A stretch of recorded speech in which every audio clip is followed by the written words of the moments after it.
बिरहा गाँव थे जब बैठल आई अधिकारियन के धरती, जवानन के धरती, पहलवानन के धरती। तो कहला कि आज से जो 10 साल पहले गौला बिरहा मुही की गादा। अरे बाप रे बाप रे। हाँ ठीक है ठीक है ठीक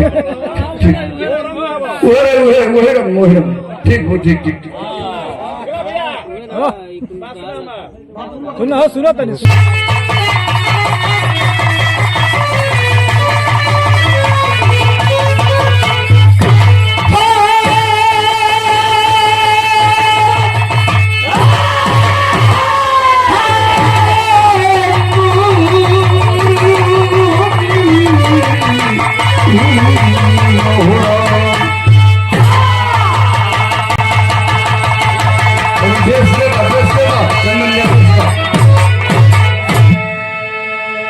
देशभक्ति बिरहा। चंद्रशेखर भाई एक मिनट, देशभक्ति बिरहा है।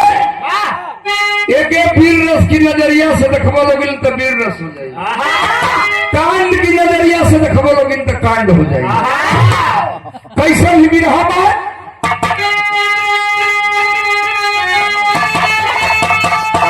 भूमिका है। ए भाई नहीं वाला में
दाढ़ी के मेरी खांसी फैल जाए, खांसी सब दूर हो जाएगी, खांसी सब दूर।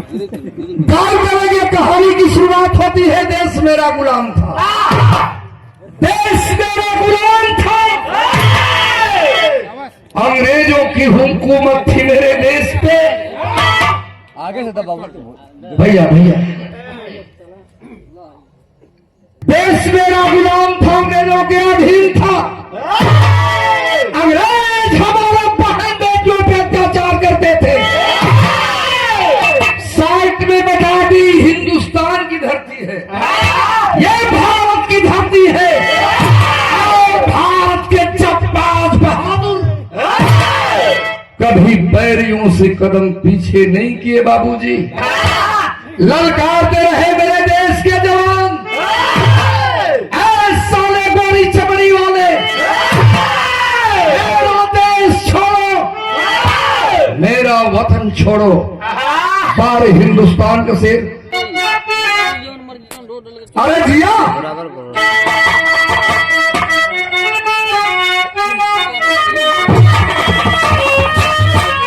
कैसा हमारे देश के जवान रहन, कैसा वीर हिंदुस्तान पर। बिरहा में वो गजल हकावर रामदेव गुरु कैसे रहा?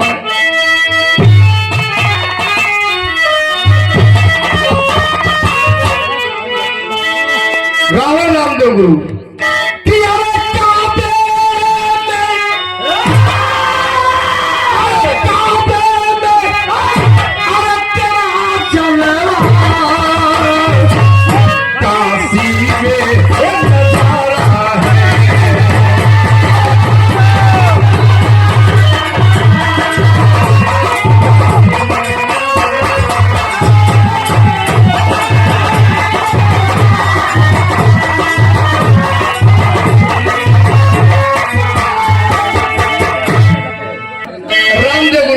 का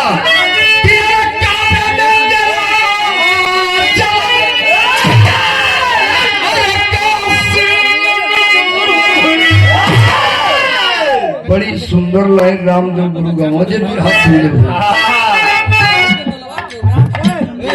भैया अरे वो भी हमें प्यारा है अरे ये भी हम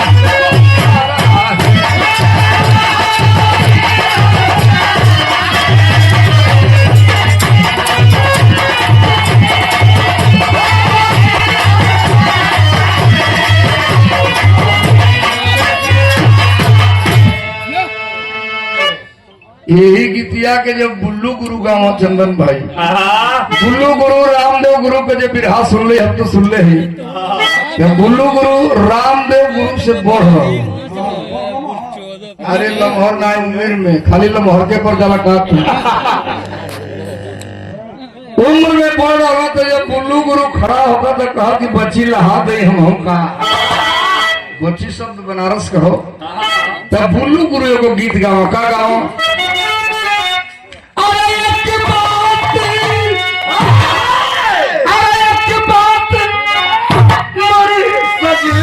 अरे गठियाला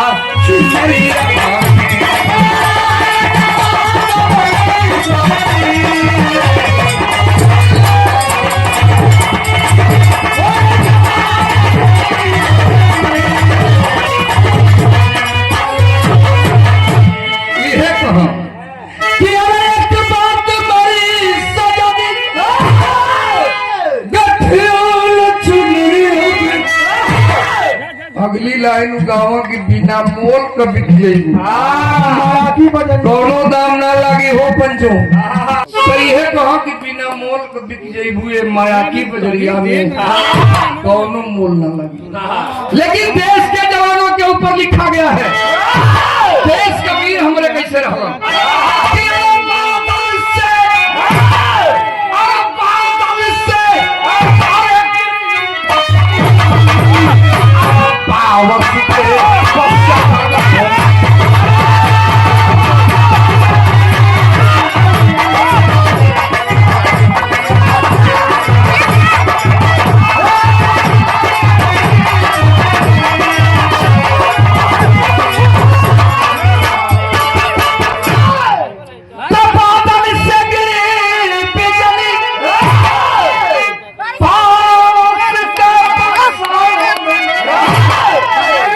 अगली लाइन रहा हाँ बोल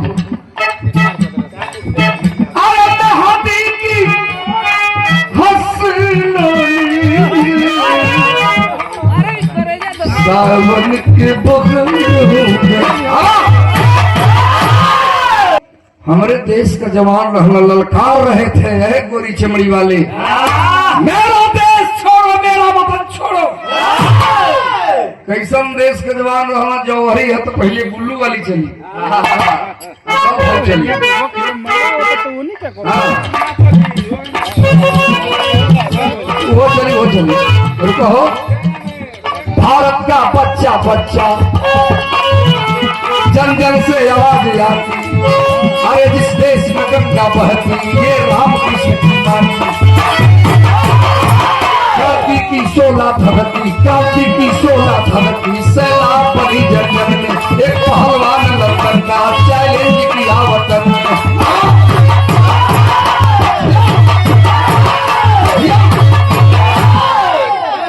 हमारे देश में जवान अगर क्रांतिकारी भी रहन तब पहलवानी जंग में भी कम ना रहन तो अब उठाओ रामदेव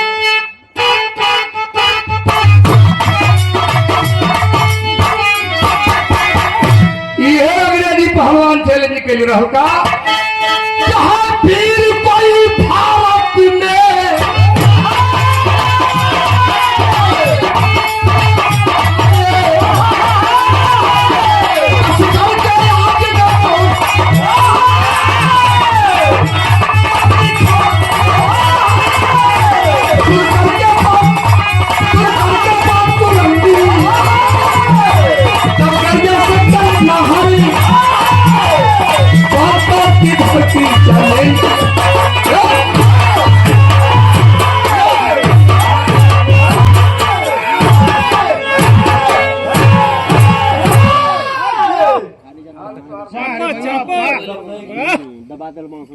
धीरे धीरे पुलिस का हम मास्टर है।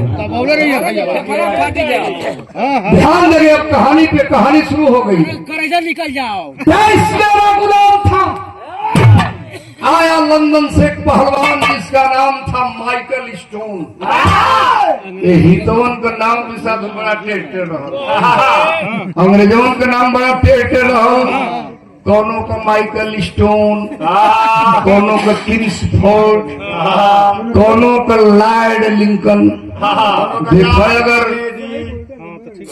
लॉर्ड लिंकन अगर लॉर्ड के बढ़िया से जबान ना तुरबत तो लॉर्ड की जगह पर दूसरा का तो चैलेंज किया मेरा हिंदुस्तान के पहलवानों को। अरे है कोई हिंदुस्तान में माई का लाल? हम पूरे हिंदुस्तान के पहलवानों को चैलेंज करते हैं। हाथ मिला ले, अखाड़े पे जान अजमा ले। पूरा लेके घूमा लगल, पूरा हिंदुस्तान में घूमा लगल। पहुंचा जब पंजाब के धरती पे, बाबूजी गौर करेंगे भैया भैया, पहुंचा जब पंजाब के धरती पे तो एक पंजाब के सरी थे जिनका नाम था शंकर पहलवान। शंकर पहलवान सोचे हितवा पूरा हिंदुस्तान घूमत आई चैलेंज करत हो कि केहू पहलवान अगर भारत में हो तो हमसे हाथ मिला ले, लड़ ले। सुना जब इस खबर को वह शंकर पहलवान आया जहां भीड़ लगी है, भीड़ को चीरते हुए मेरे देश का जब्बार बहादुर वहां पहुंचल जहां माइकल स्टोन पहलवान रहे और जाकर के वही हाथ मिला लिया। ले मेरे देश के जवानों को चैलेंज करता है, मैं लड़ूंगा तुमसे। एक बात कहा, देखिए कितनी सुंदर बात कहला से पूरे देश को पहलवानों अंग्रेजों से। बिरहा में कौन करेगा मास्टर?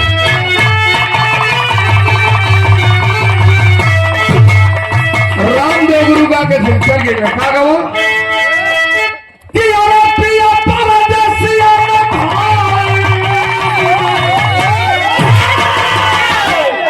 ये बाबू न केहू रामदेव हुई न केहू बुल्लू हुई, लेकिन वही रामदेव गुरु बुल्लू का छाप ना भुला ले, आदमी के प्रयास करे के चाहिए। बोले रामदेव गुरु का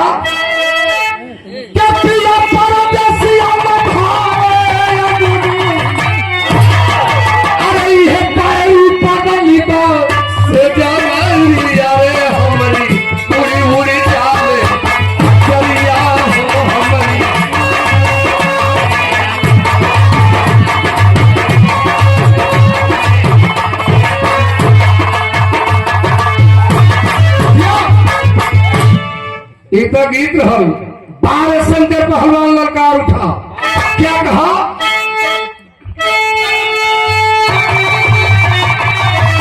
अरे शंकर का छातिया में धाध गया गिरगिल।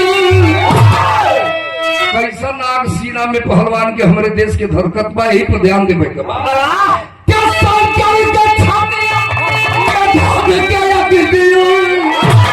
अरे अखियां देखावे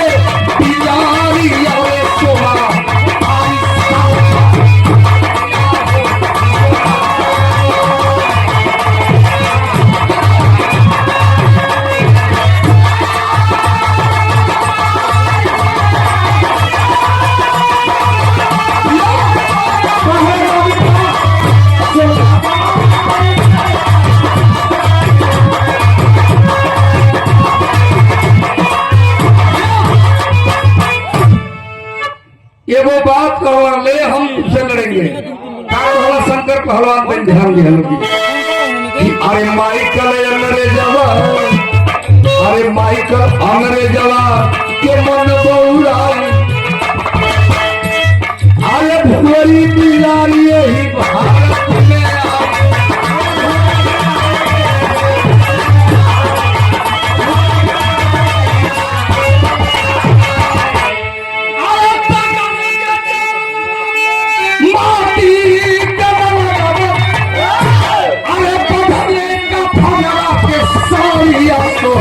Paris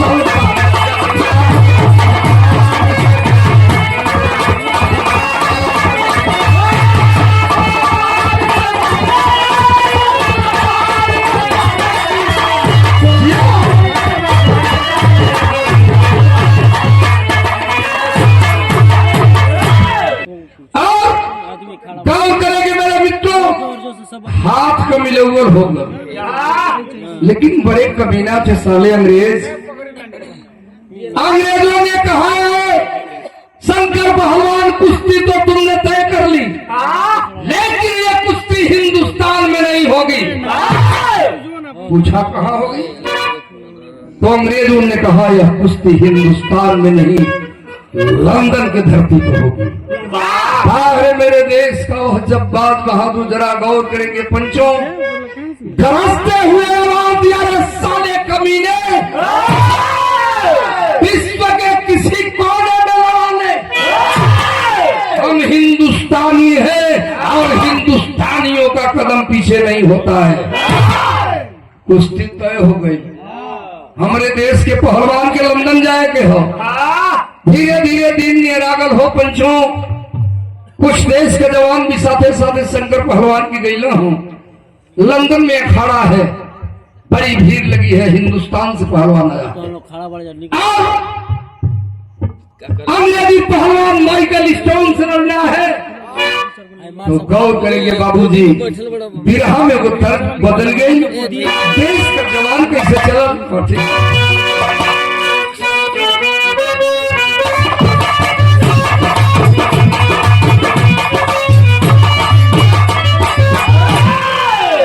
अरे गजब भर के मोरा में जो गुरुआ कि अरे गजब भर के गुजारिया गजब कर।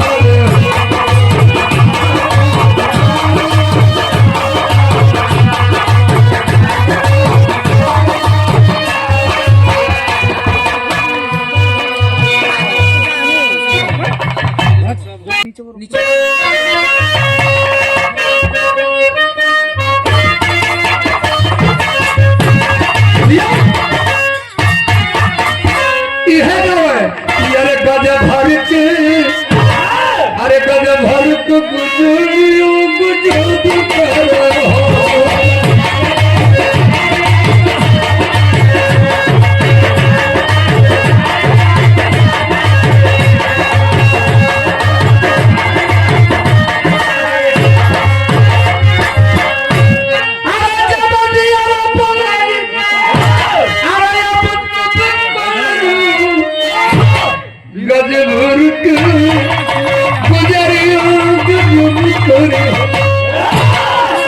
देश का जवान चला, देश का प्रहरी चला। कैसे?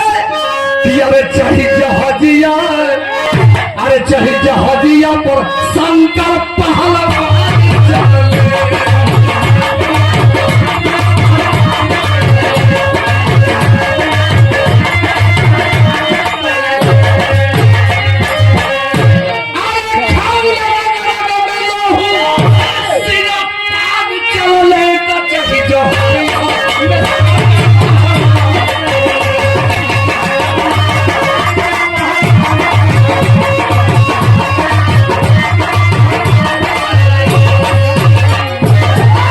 चाहे जहाजिया शंकर पहलवान।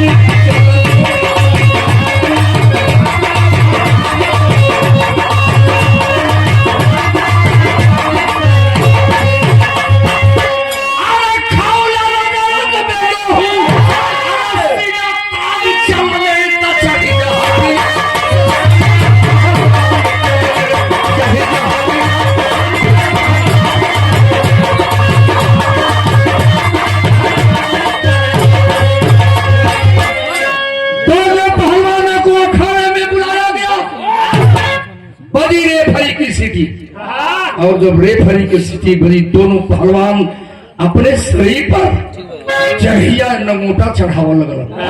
भाई देखा कितना वो समय का रूप हो कुश्ती का, जहाँ हजारों हजारों की कतार में उस कुश्ती को देखने के लिए लोग जुटे हैं। भाई देखा कि कसी के नमोटा, अरे कसी के नमोटा जब चले पहलवान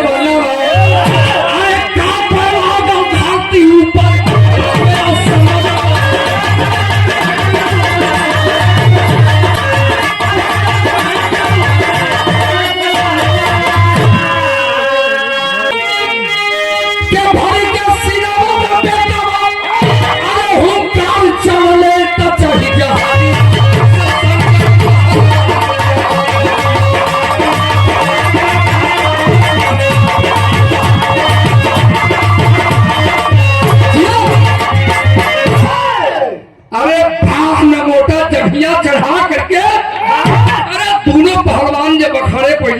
रहल, हाथ मिलाया गया, रेफरी द्वारा हाथ मिलाया गया दोनों पहलवानों का।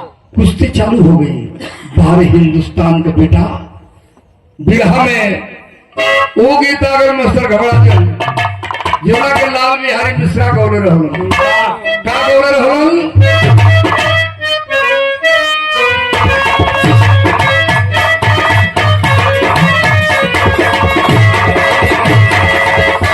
इहे लाल बिहारी मिश्रा गौरे रहल कि अरे माता हो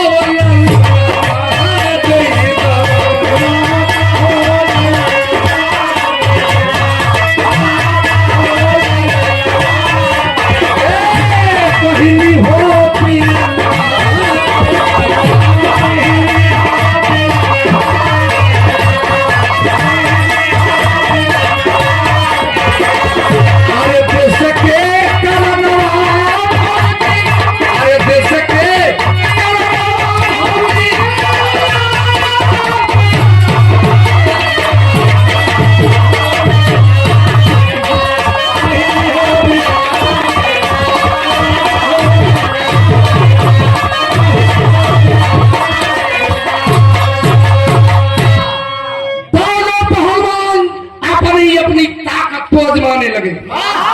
बड़ी भयंकर रूप हो गई लंदन की अखाड़ी पर।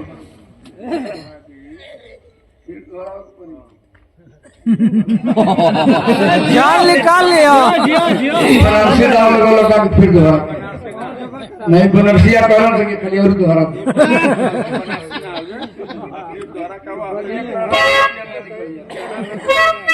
कर रहा हम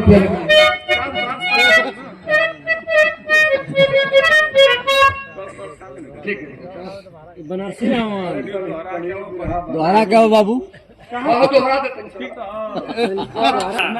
मास्टर का गोरे हो कि अरे माता हो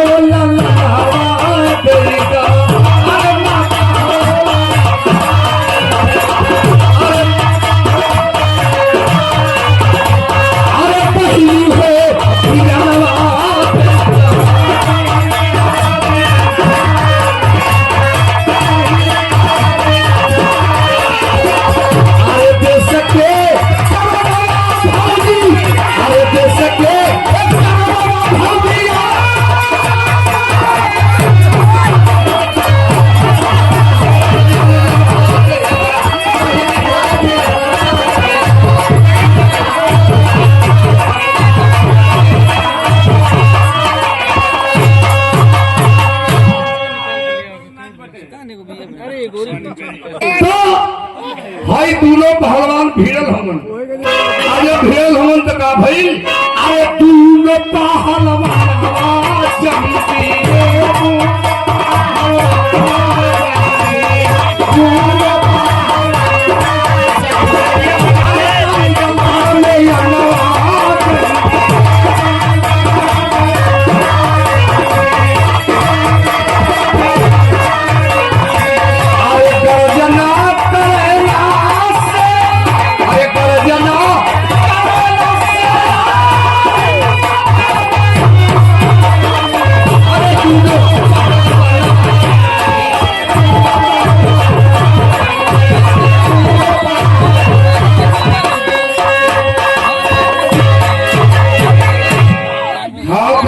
हो गई हाथ गजमोल हो गया अपन पैतराबाजी होता बारे हमरे हिंदुस्तान के जवान एगो काम कैया का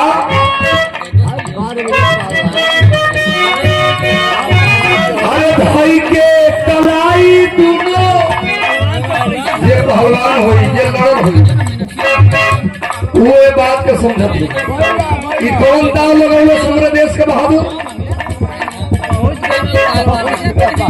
भाई के कलाई दूनो आ चकमा दिखाया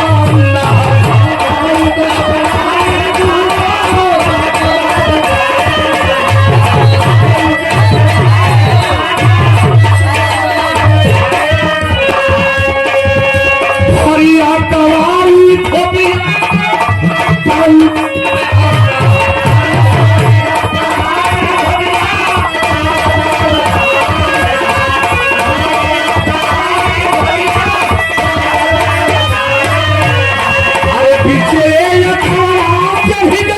पीछे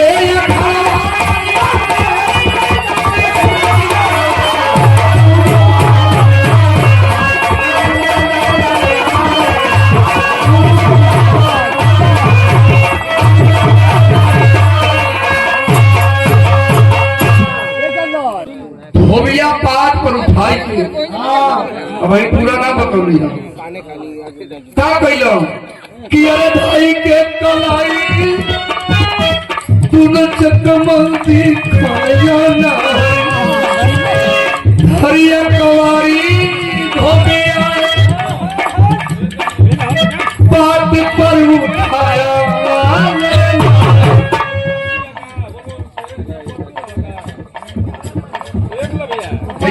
ऊपर लिखल बा ना ना सब ठीक अरे पीछे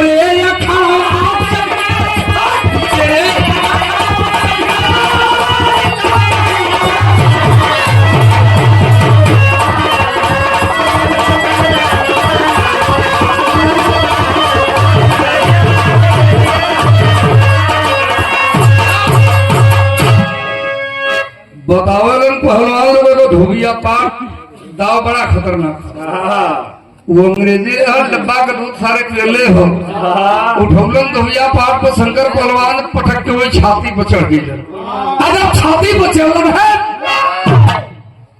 वही छाती पर मैं बैठल हूँ अब वही पर मुझ बचावत हूँ मैं उतरल नहीं चाहता हूँ पेट भरल लिखे गाँव करेंगे बाप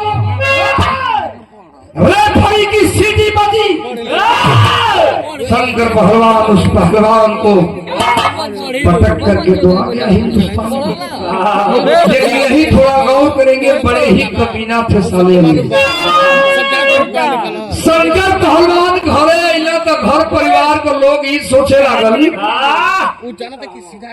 कि कोनो चीज समय से नीक लागत बेसमय कोनो चीज नीक नहीं लगत लोग ये सोचना शंकर पहलवान की शादी ब्याह हो जाए यह सोच करके शंकर पहलवान के लोग शादी करा दिए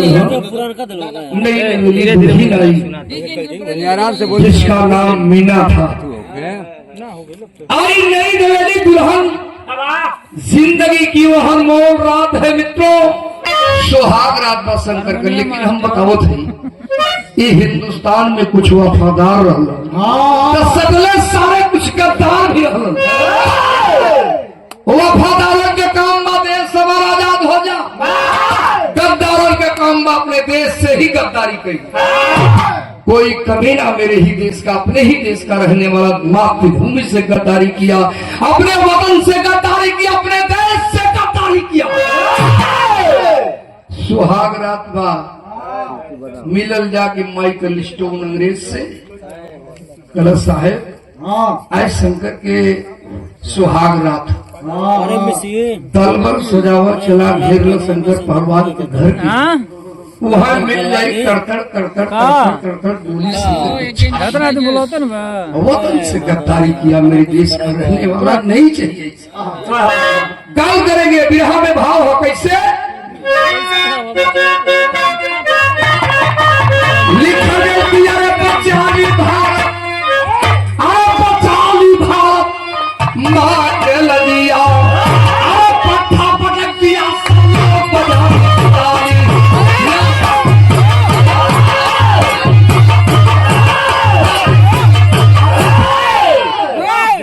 पट्टा पटक दिया सब लोग बजाती ताली बचाली भारत माँ का लजिया यही थोड़ा कहानी को ध्यान देंगे घेर लिया अंग्रेज आकर दल को लेकर के शंकर पहलवान के घर को सुहाग रात में है कौन करेंगे बाबूजी का कैलस वो अंग्रेज तक ध्यान दे विदेशिया का लाइन हो बा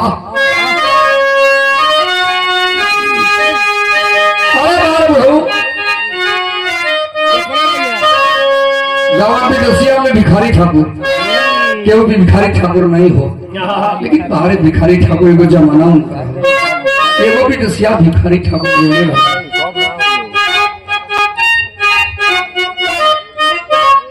अरे करत करत काम अरे है छूटल रे देही के चूम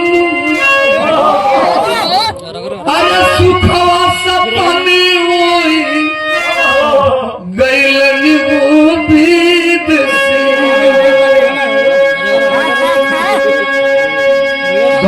बाबूजी यही से कहानी मोड़ लेती है क्या कि माइकल अंग्रेज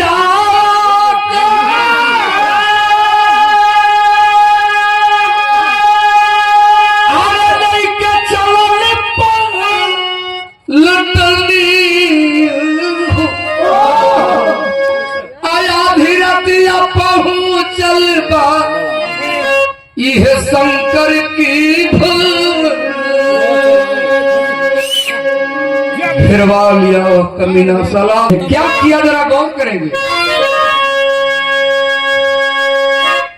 के घरवा में पाँच नौ शंकर तो सुहाग रात में पौलुस किसे कि घरवा में पाँच नौ जवान रखल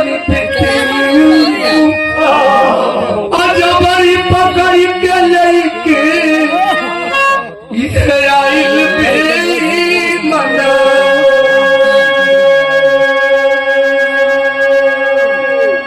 रिश्तेदारियों से आई हुई बहन 4 हिंदुस्तानी बहनों को 5 हिंदुस्तानी बहनों को पकड़वा लिया, जिसमें खुद एक शंकर पहलवान की बहन है जिसका नाम था बाला। बाला मैंने लड़कियों होला लेकिन नाम होकर बाला रहा। 5 बहनों को पकड़वा करके और घसीटवाते हुए जब लेकर के चला, शंकर पहलवान की ध्यान नहीं बा, लेकिन शंकर पहलवान की औरत के कानों में रोने की आवाज पहुंची। मीना की सैया कौनो बहन के रोने की आवाज आवता। सैया उठा, सैया उठा। शंकर पहलवान उठ करके बैठ गए। जरा गौर करेंगे क्या होता है कि शंकर के रहानी सुहाग वाली राती सुन ली उनकर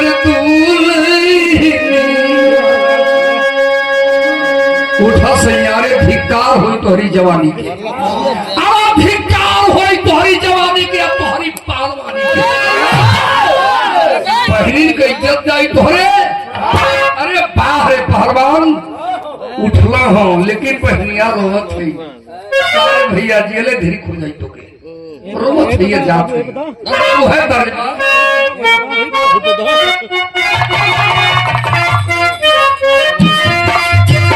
आवाज बना के बस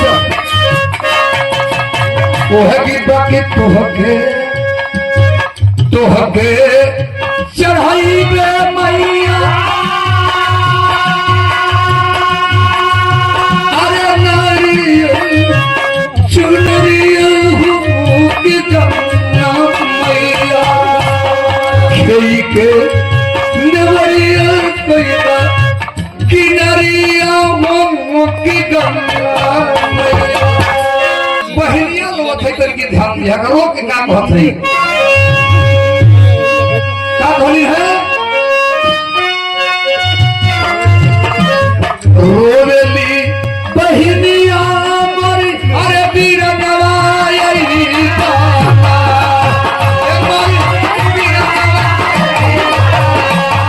अरे भैया अरे भैया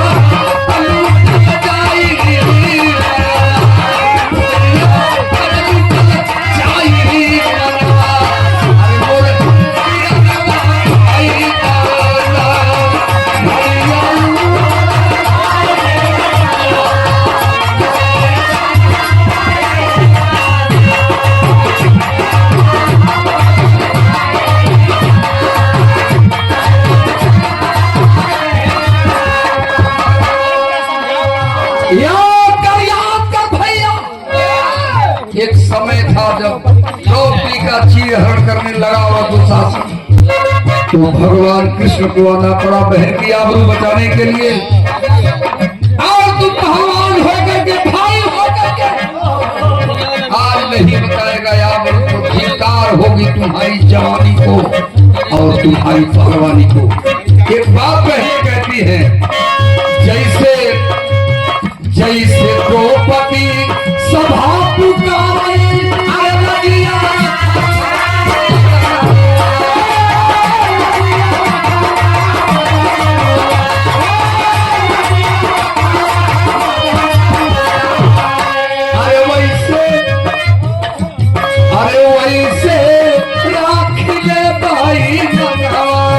वैसे राखिले बाई मनवा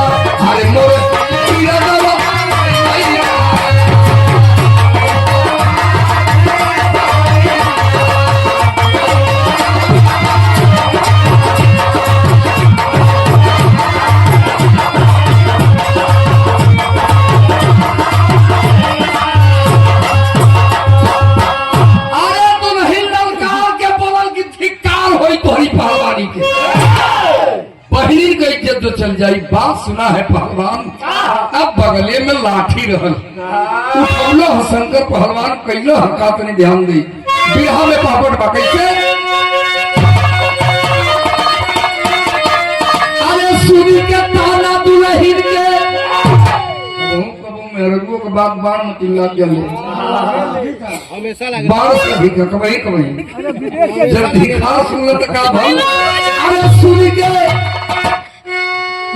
के तारा दुल्हन के ऐलान पट्ठा बोलल अरे सुनी के तारा दुल्हन के ऐलान पट्ठा बोलल बा आले के लाठी चल बहल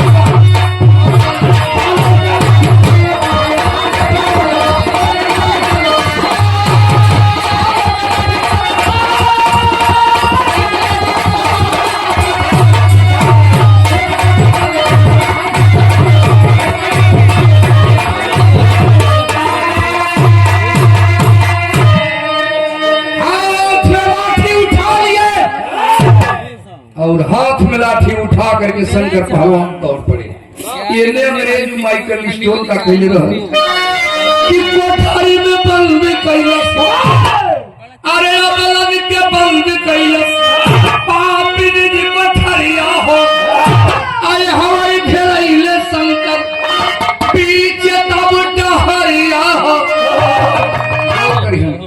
पांचों बहनों को एक कोठरी में करवा पहुंचा शंकर पहलवान ताबड़तोड़ लाठी कुछ चलाया अंग्रेजों पे एक लाठी धरती पर, लेकिन कहल जला ये गो के कहीं काफी होला।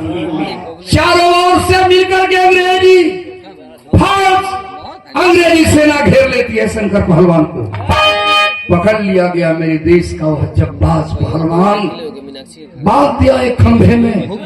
शंकर पहलवान को ला करके और पांचों बहनों को सामने कर दिया। कहा देख शंकर देख, बहुत बड़ा देशभक्त बनता है तो तेरे सामने ही तेरे बहनों की आबरू मैं लूट लूंगा, तू दिखता का दिखता रहता है। अरे जैसे आंख से खून टपकने लगल हो बाबू। बिरहा में भावका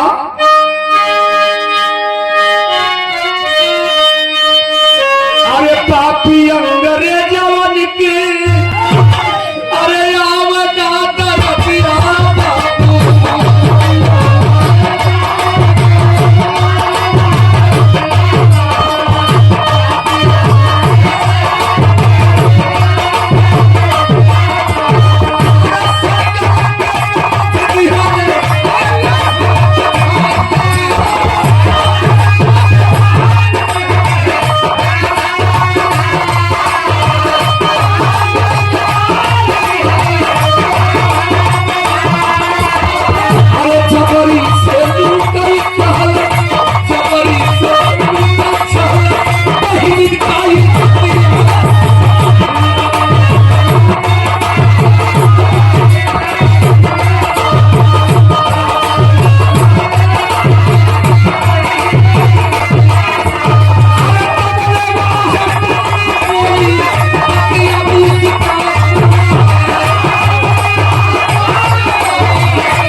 उपाय लगावे के पड़ी। देखा कैसे उपाय हमने हिंदुस्तान के बेटी लगौलस। ये देश के आजाद करावे बदे हिंदुस्तान का माई बहन बेटी भी करल। तो ये वो बात बोलल अंग्रेज से हमारी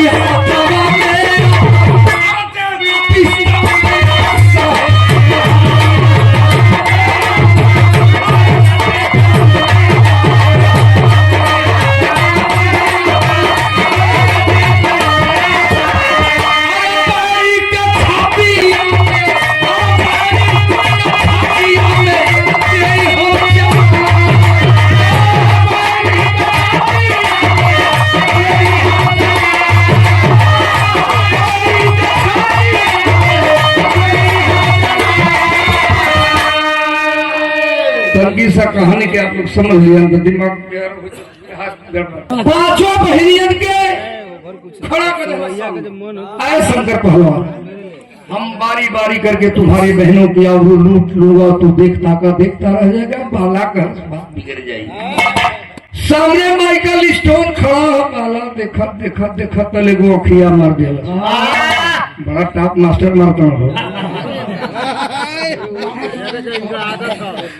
एगो अखिया मार दिलस तो कहला का मतलब बगे बाबू अच्छा बहला का घाव भरा जाये, लेकिन नजर के बांध चंदन भैया लाग जाए सला जियले ना भराई। अरे वाह, चंदन भैया आवाज देती है बाला तो चाल चल रही है। अरे साहेब शौक से आबरू लेला, लेकिन एगो काम करा। कौन काम? ई जौने की खमवा में बनौले हो, ई हमार बचपन का बहनी हो। इहो एगो हिंदुस्तानी दाव हो, देखो बहन भाई के कह दिया। ई बचपन का दुश्मन हो। अरे हाई पिस्तौल जो तुम्हारे हाथ में बा, ये हमें तो पहले करे छाती में दंदना के गोली उतार ले, अब जैसे चाहा वैसे। तब तो फूल के बिना तेल का पकौड़ा कह ले, शौक से चढ़ा ले अपने दुश्मन के छाती में। अगर वही पौलस रिवाल्वर हो नहीं करती है, पहली गोली माइकल स्टोन के छाती में मारती है। तर सगरों गोली अंग्रेजन के छाती में उतरली है। भैया के खोल देनी, भागे भैया भाग। शंकर पहलवान तो भाग चला, बहने भी भाग चली, लेकिन वह भाग नहीं सकती थी। ये कहीं गोली जान गई, मात्र बचल पा। देशभक्त की बहन थी, देशभक्त की बेटी थी, ये कहीं गोली हो। अंग्रेज पकड़ ली हो, नाना प्रकार का दुर्दशा करी है। बाहर हिंदुस्तान के बिटिया, बाहर है त्याग इस देश के लिए। वही छाती में लगा करके रिवाल्वर और खुद को गोली मार लेती है।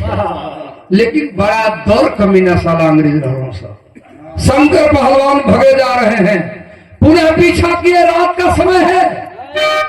का बेहतरी ध्यान दें, खड़ी चलाई हो।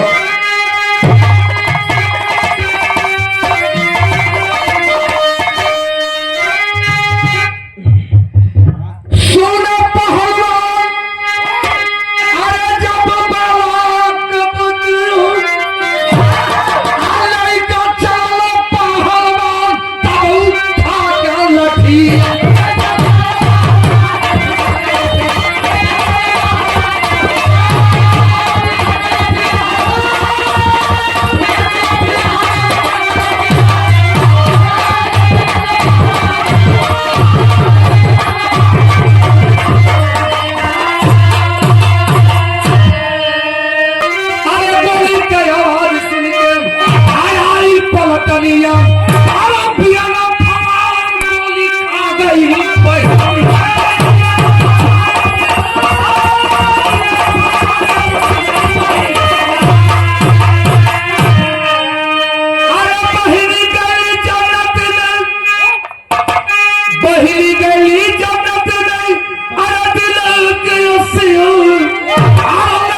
पीछा करते करते आगे खाई पड़ी, मेरे देश का बहादुर उसी खाई में गिर गया। लेकिन 12 साल अंग्रेज रोशनी जला करके मेरे देश के उस जब्बाज बहादुर पहलवान के मुंह पर इतनी गोली बरसाई कि सही गोली से छलनी हो गया। तो ऐसे मेरे देश के सपूत थे जो देश के खातिर, वतन के खातिर फांसी का फंदा तो फंदा है, हजार गोली सीने में खा गए। आखिरी लाइन है, गुरु बिहारी गुरुपतु धन्य धन्य